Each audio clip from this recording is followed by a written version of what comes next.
But now let us begin.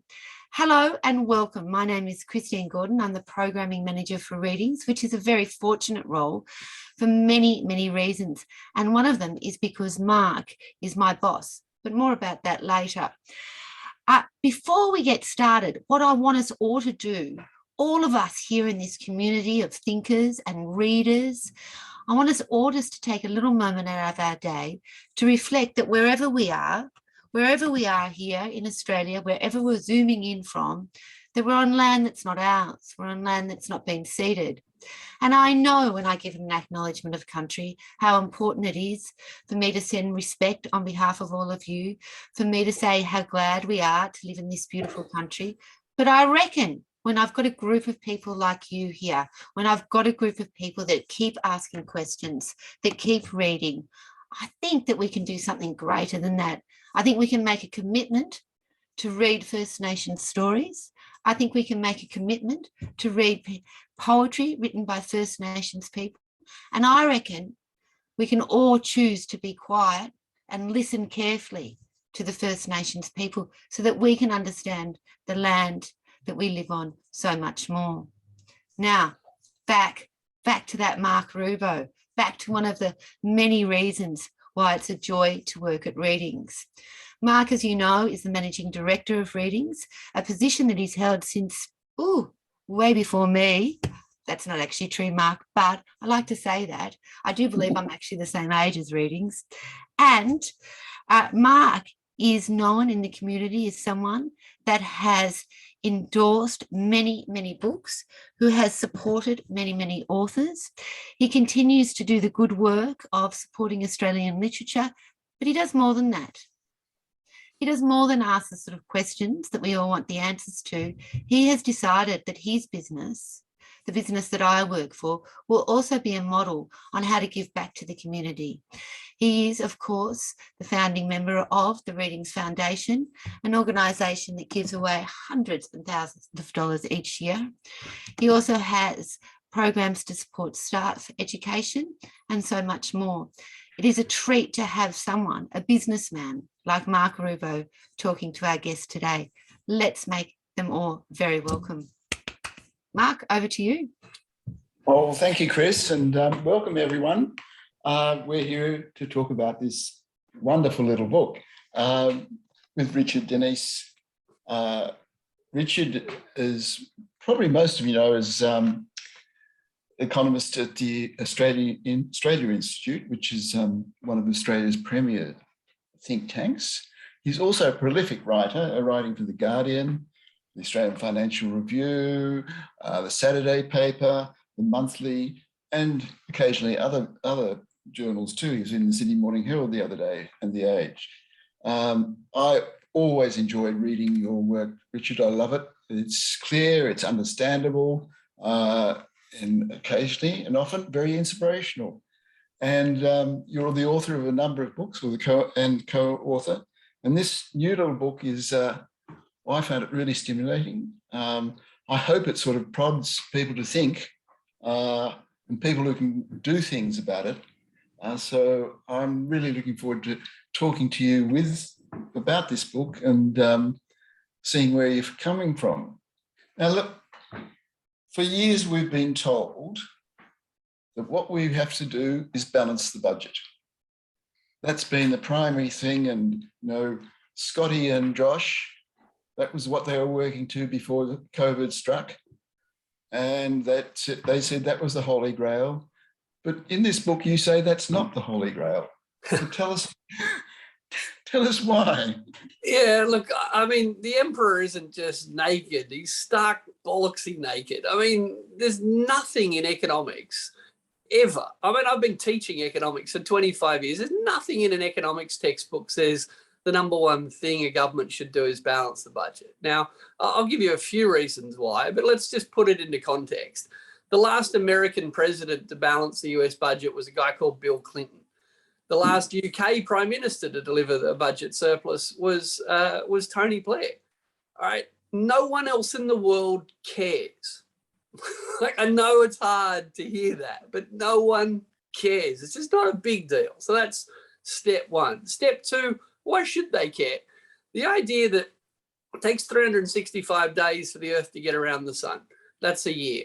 And in an agrarian society where you kind of, grew food for a couple of months in spring and summer and ate it during winter, you didn't want to run out of food in the cold, dark winter.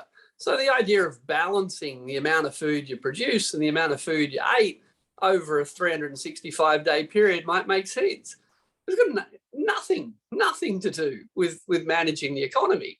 Imagine you lived on Pluto. Would you balance the budget over a 300-year period? Like, what would be the appropriate time frame to make sure the amount of revenue and the amount of spending added up? So it doesn't really make any sense. But let me just put it to you this way. We've had governments for decades say that to borrow money is to live beyond our means and to be reckless. Well, that's what we tell every 18-year-old going to university to do. We say, go to uni and rack up $20,000 a year in HECS fees and accumulate a huge debt and graduate with $60,000 to $80,000, $100,000 in debt. Is that living beyond their means, or is that investing in their future? Well, it's both. But if you're borrowing money to do things that will give you benefits in the future, it's a great idea. Anyone that earns $100,000 a year and buys $1 million house had a $900,000 deficit. Oh my God, a deficit. Well, if you actually think that over the life of your house, you're going to save more on rent and the value of the house will go up, it's a good thing. So you don't believe, I don't believe, no one believes that borrowing money is a bad idea. But borrowing money for bad ideas is a bad idea. and that's really the point of the book. We need to have a democratic conversation about what's a good idea and what's a bad idea. Because no one in economics and no one else in the world thinks that debt is bad. And then, of course, having heard for 30 years, Conservatives in particular, but Labor as well, so we have to balance the budget. When Josh Frydenberg dropped a lazy $200 billion deficit, he went, don't worry about it. It's no big deal. Well, you know what? He was right. He was wrong for his whole life, but he's right now.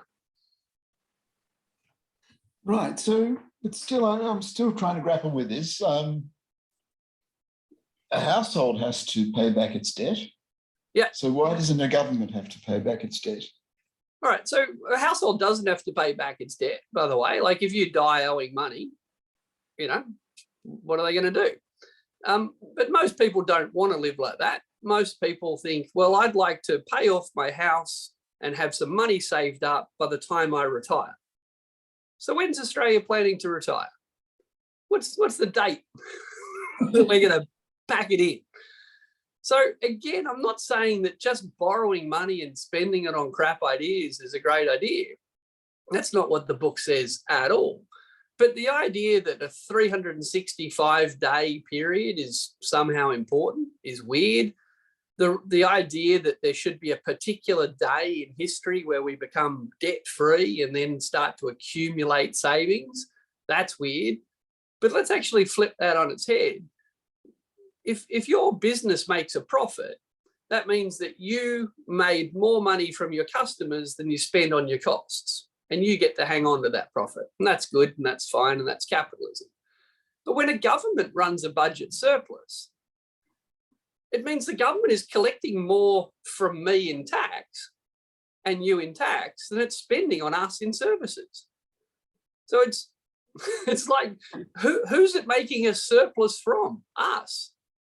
So what's the point? Why should this government be kind of stockpiling some money from me so that it can spend it on me in a year or 10 years' time? So again, the problem is we've taken these narrow accounting concepts that work for a household, like, maybe pay your debt off before you retire, and we've applied it to a nation state that can print its own currency, that hopefully isn't going to retire anytime soon, and in which the people it's profiting from by collecting a lot of tax are the same people that it has to give its dividends to. Like, we're the owners. We own this. We can't make ourselves rich by saving up our own money and spending it on ourselves later. It's meaningless. So one of the things in the book you talk about is what do we spend our money on? Now, governments do spend a lot of money.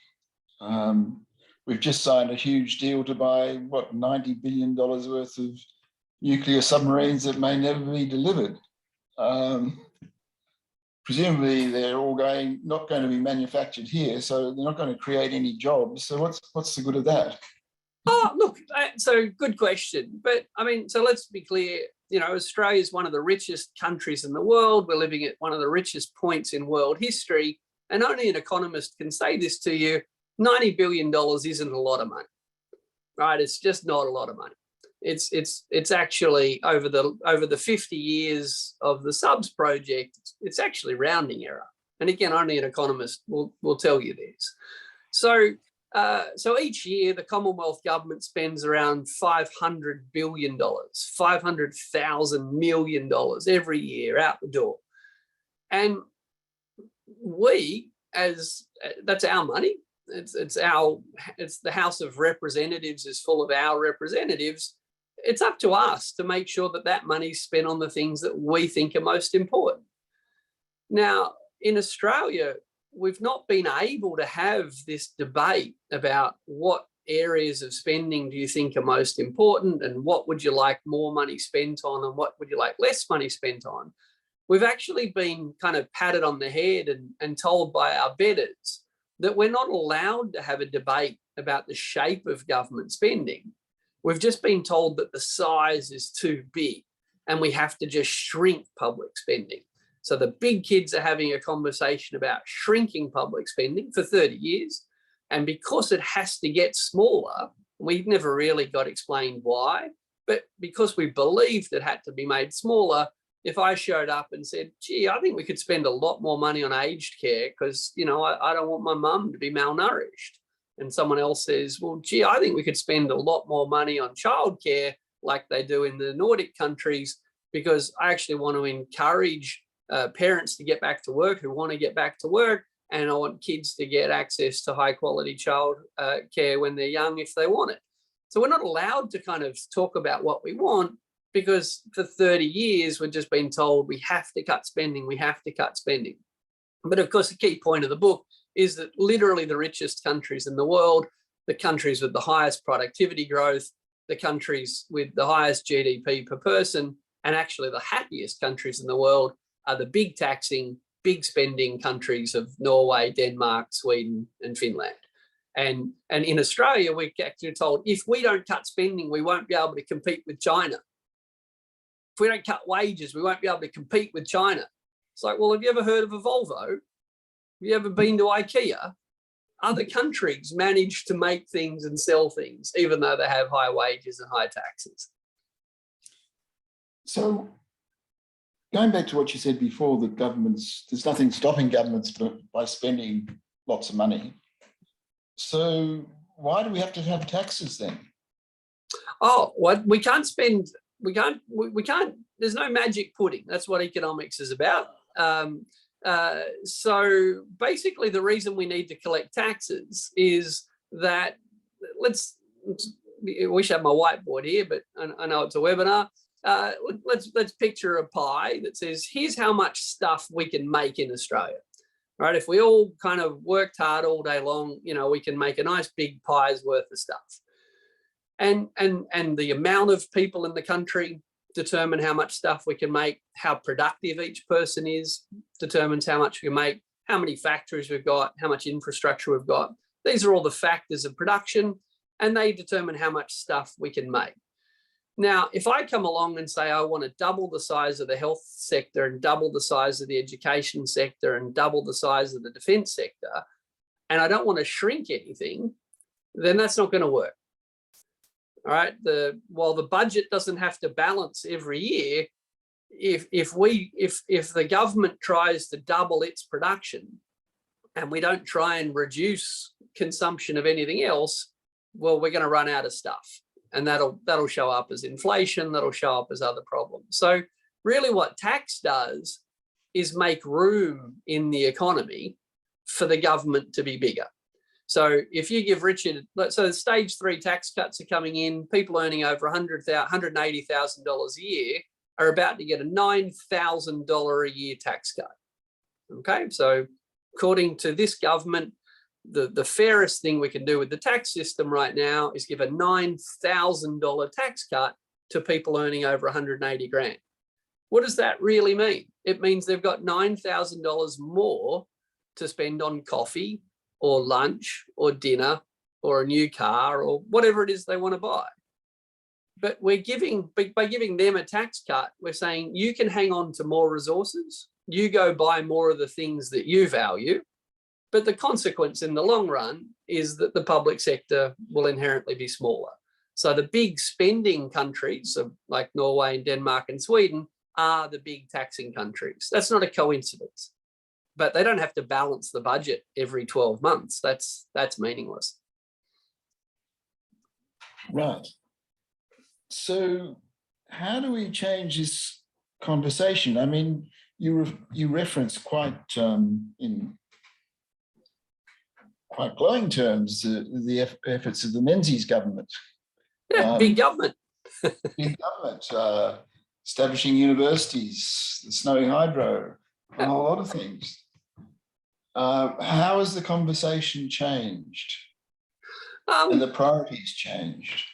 Yeah, look, they're both good questions. I'll take the how first.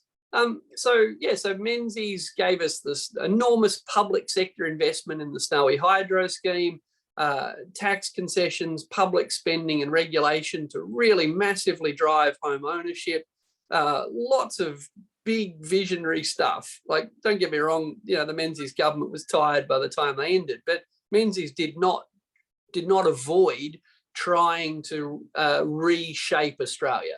Inland railway lines, big road projects, lots and lots and lots of government spending, lots of budget deficits, enormous. I think Menzies delivered one budget surplus. So Menzies was a big spending, nation building interventionist. Let's be crystal clear about that.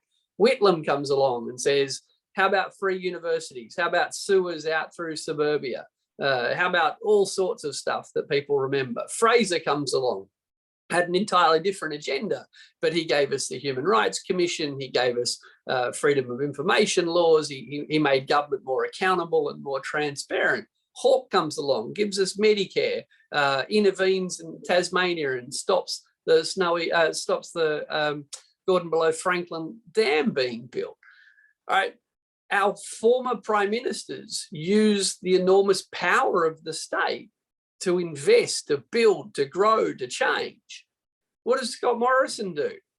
Car parks in suburbia.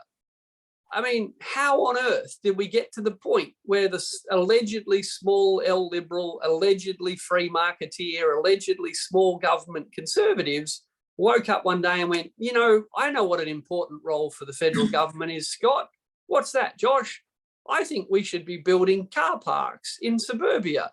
Well, why do you say that, Josh? Well, I don't think the private sector knows how to build a car park. I don't think they know where to build a car park. I think we need the Commonwealth of Australia to get into the car parking business. Oh, that's an interesting idea, Josh. What else should we be building? Well, I hear there's a toilet block needs building at the rowing thing down there. Where's down there, Josh? Oh, it's in a marginal electorate. Oh, isn't that interesting? Right. So once upon a time, we took seriously the role of government. Once upon a time, we took seriously the role of the state in building the country that surrounds us. And we can haggle about what they should or shouldn't have done, as we should. But we don't doubt that they did it. What are these guys doing? So how do you change the conversation? Scott and Josh would say, well, look, the government, that's all real. We didn't do that. That was just some little thing. And Bridget wasn't at fault. But no, really what the government has to get out of our lives and let the private sector, it knows best. Yeah. It knows best how to allocate scarce resources. Well, but this is the point, that they say this stuff, but they don't believe it. You and I, $10 billion a year of our funds are spent subsidising fossil fuels. That's not free market. That's not small government. $10 billion a year to subsidise the problem we're allegedly trying to solve. We spend billions on subsidising private schools. We spend billions subsidising private hospitals. These people intervene all the time, comma, when they want to. So when it comes to the banks, oh no, let's not intervene in the banks. Let's deregulate them. When it comes to the unions, let's regulate the bejesus out of them. When it comes to charities, let's regulate them, tie them up in red tape. Oh, some independents want to run for parliament. What can we do about that, Josh? I got an idea. How about we introduce some red tape to tie our enemies up? Right. So unfortunately, the royal we, take seriously this idea that in Australia, the Liberal Party are small government, opposed to regulation, opposed to subsidies. There's no evidence to support that. Absolutely none. They shovel enormous amounts of our money onto people they like, and they punish with regulation people they don't like. They wield regulation as a weapon, and they shovel our money as subsidies onto their friends. And, you know, we have this sort of farcical conversation as if they're libertarian. You know, it's madness. So we had at the last election, Bill Shorten went to the public with a number of major reforms trying to address some of these issues and promising some big spending, but the public didn't buy it. Why was that? Well, I confessed before the show that I wrote a 5,000-word essay for the Monthly on why Labor won the last election, and then spent the worst 3 days of my life rewriting an essay that started with, "This is not the first draft of this piece." So, you know, you're asking the wrong person to some extent. But look, democracy is an imperfect thing. I supported most of that tax agenda that Labor took to the election. A lot of it was based on research work done by the Australia Institute on the tax concessions, the loopholes that needed closing, etc. You know, but the fact is, Scott Morrison scraped in to what's now a minority government. Remember when Julia Gillard ran a minority government? It was chaos, chaos, chaos. But we don't even talk about the fact that this mob are in a minority government. So they just won. What was spectacular about it was not the landslide or the swing, but the fact that they won. But I do think that the story that we've been told about why, well, winners write history, we all know that. The story we've been told about why Labor lost doesn't actually bear much scrutiny. So we all know that it was because of franking credits and negative gearing and capital gains tax. We all know that. But Labor went to the last election promising to close loopholes like tax refunds for franking credits and spend more money. They're going to make cancer treatment free. All cancer treatment was going to be free, and free childcare for people earning up to $60,000. So close a tax loophole that really only the top 5% of income earners rely heavily on, free childcare and free cancer treatment. And the two poorest electorates in Australia, Bass and Braddon in northern Tasmania, swung away from Labor. Two. If Labor had hold on to those, the Liberals would not have had a majority. Does anyone really think that Bass and Braddon the voters were sitting there thinking, yeah, gee, those franking credits that I've never heard of, and statistically we know no one there's using them. Oh, those franking credits, you know, that's why I'm not going to vote for Bill Shorten. So it's complicated, but there's no doubt that the coalition, you know, got more people to vote for it, fair enough. But the idea that it was because of franking credit policy, well, if you can't explain the swing in Bass and Braddon, which no one can, I don't think that it was franking credits. That the fear campaign might have worked, but the idea that people hated the policy agenda, I don't think so.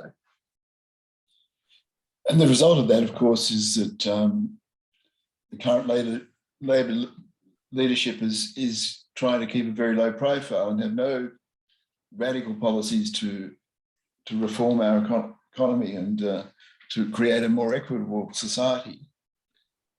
Yeah, look, it's tricky. I mean, I like spicy food.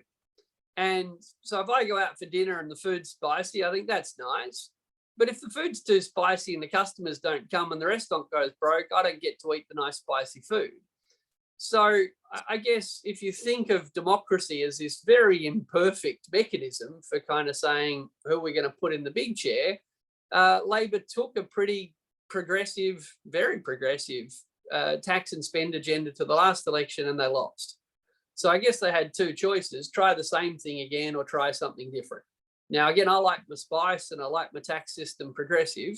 So personally, you know, there's plenty of room on my political radar for some more ambitious tax reform. But, you know, if I walked into Anthony Albanese's office today and said, I've got some great advice for you, Anthony, you're 10 points clear in the poll. You've kept it simple. You're well in front. Let's spice things up around here. Why don't you put on the menu what you dished up 3 years ago? I can imagine how well received that would be. So I accept that democracy is a pretty imperfect mechanism, but I think, and I write about this in the book, I really think we have to kind of pay more attention to how democracy works. And I think we shouldn't think everyone's a saint or everyone's a sinner or someone's always a saint and everyone's always a sinner. It's our job in democracy to make hard, incremental choices. That's what Labor's done. They're in front in the polls. You know, if they win, we'll have a more progressive agenda than if they lose. Is it progressive enough for my taste? No, but that's democracy. And you write in the book, well, you alluded there about the rise of populism, and you know, we have Clive Palmer and Craig Kelly sort of shooting in the woods at the moment. How do we change the narrative and to get, you know, as you say, you know, Menzies was a nation builder. He, whatever you think of his politics, I mean, he wanted a bigger and better Australia. You don't know what Clive Palmer and Craig Kelly want. I suppose they want more fossil fuels and no regulations and no taxes and no vaccine, of course. Look, it's really hard. I mean, so my starting point is, you know, I'm an economist, not a lawyer, but my starting point's always the Constitution. You know, we've got a Constitution. It says this is the powers of the federal government. These are the rules for electing a parliament. Here's what a parliament can and can't do. Here are the kind of laws the parliament can choose to make or not. And our parliaments for decades have chosen not to do donation reform. Our parliaments for decades have chosen not to have spending caps. Our parliaments for decades have chosen not to have a federal corruption watchdog. Our parliaments for decades have chosen not to do civics education well and explain preferential voting to people. Well, we're reaping what we sow. And unfortunately, Clive Palmer's not breaking the law. You know, is he rich? Yes. Is he spending a lot of money on promoting himself? Yes. Is that illegal? No. Why isn't it illegal?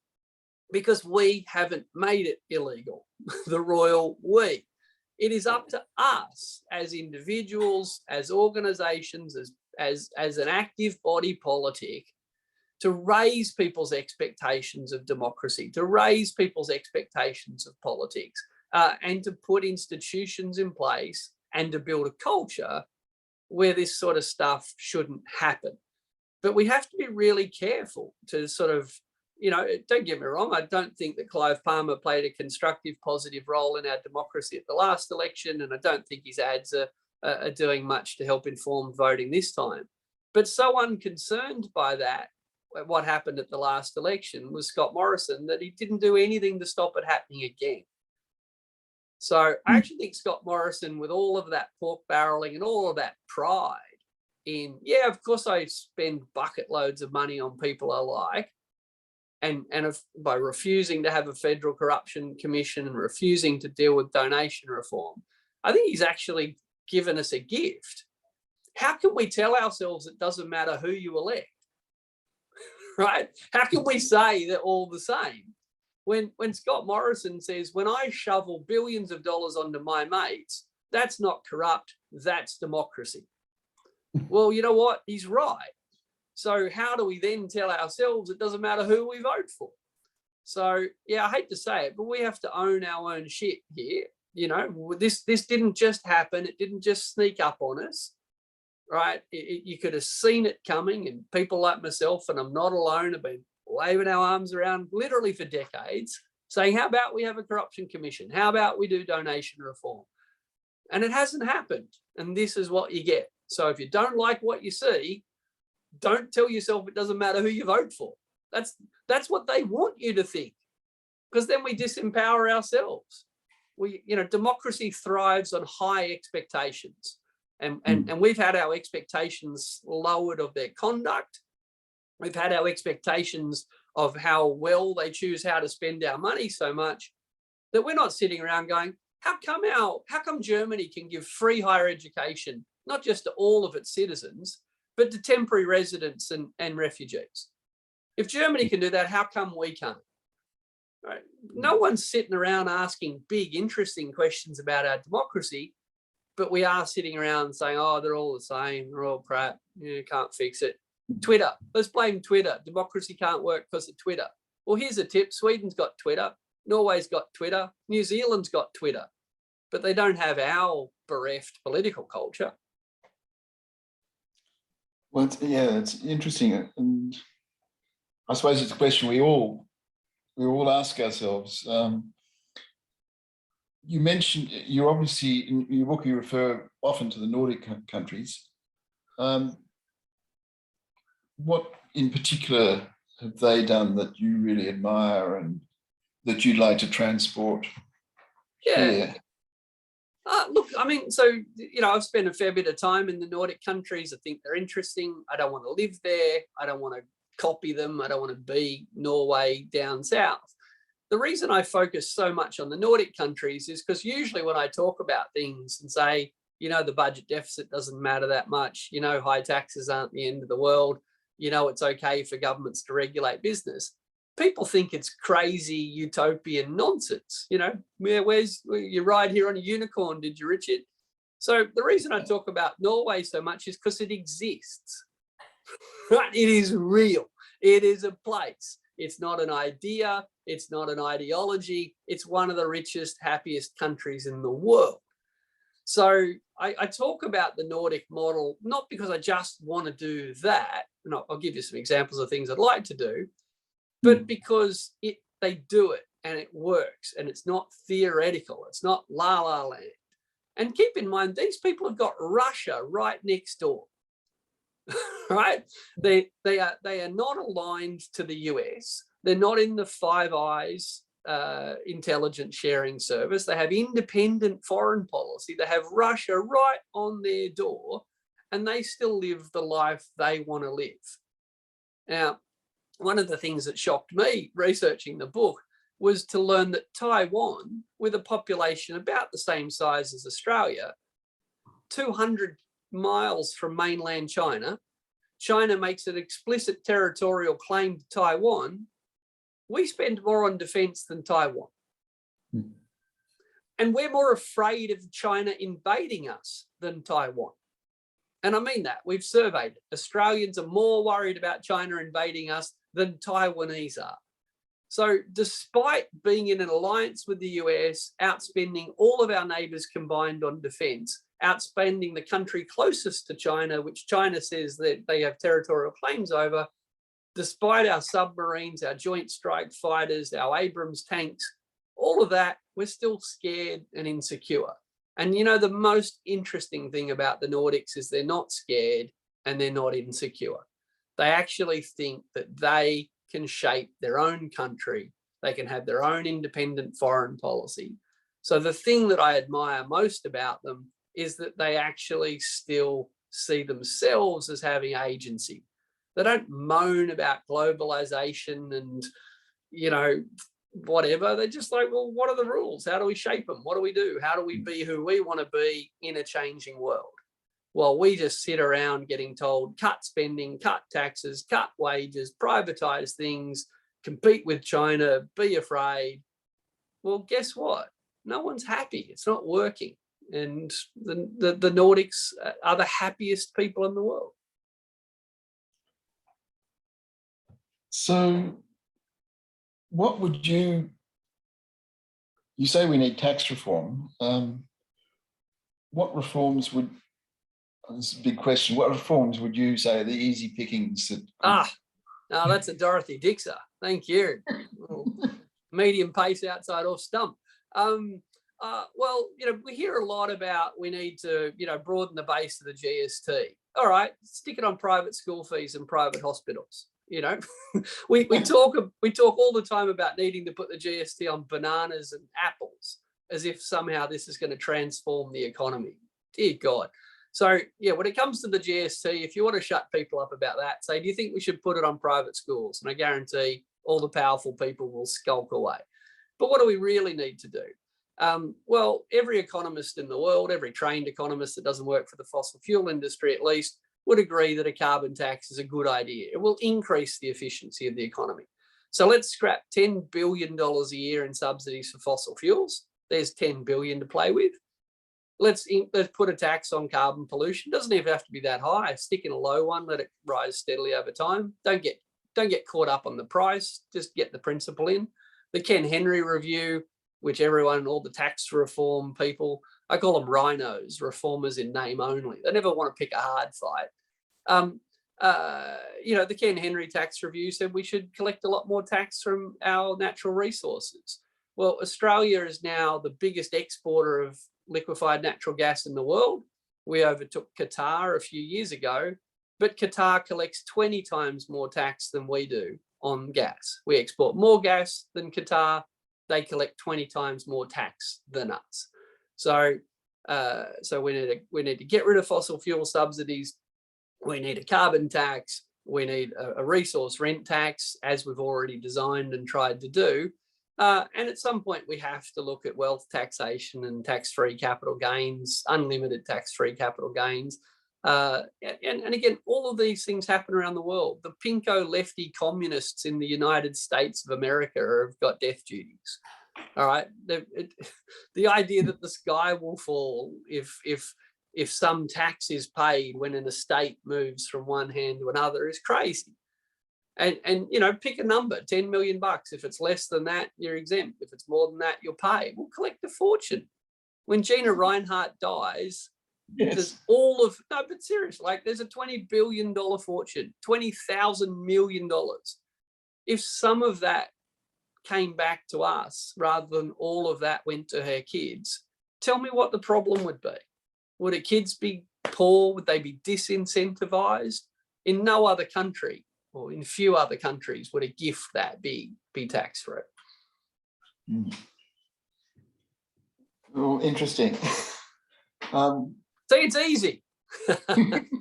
Very easy. It seems quite palatable, really, too. Well, it is, but this is the point. Would you leave the 9,000 tax break for the wealthy? Well, exactly. But this, because it's not an accident that people aren't asking each other, do we think people earning over 200 grand a year need a $9,000 a year tax cut, or should we spend more money on healthcare workers and aged care workers? Because that's an interesting, important economic and democratic question. The kind of question that people who are serious about the shape and the shape of the economy and the conduct of civil society and who we are as a country, that seems like a pretty A-grade question that we should ask ourselves and ask our representatives. How did you come up with $9,000 a year? Why that much? What was the rationale for that? And what if, instead of giving $9,000 a year to those with the most, what if we gave $1,000 a year to those with the least? Would that be better, worse? Can we talk about it, please? Not in Australia. Cut taxes, cut spending. There's no room in our public debate. In our small little debate about our small government, we're just not allowed to ask interesting questions. Or if we do, you've dealt yourself out of the mainstream. I'm a left-wing economist for thinking carbon taxes are a good idea. There's not a Nobel Prize winner who disagrees with me. I was wondering too, obviously the support the governments have given during COVID has been quite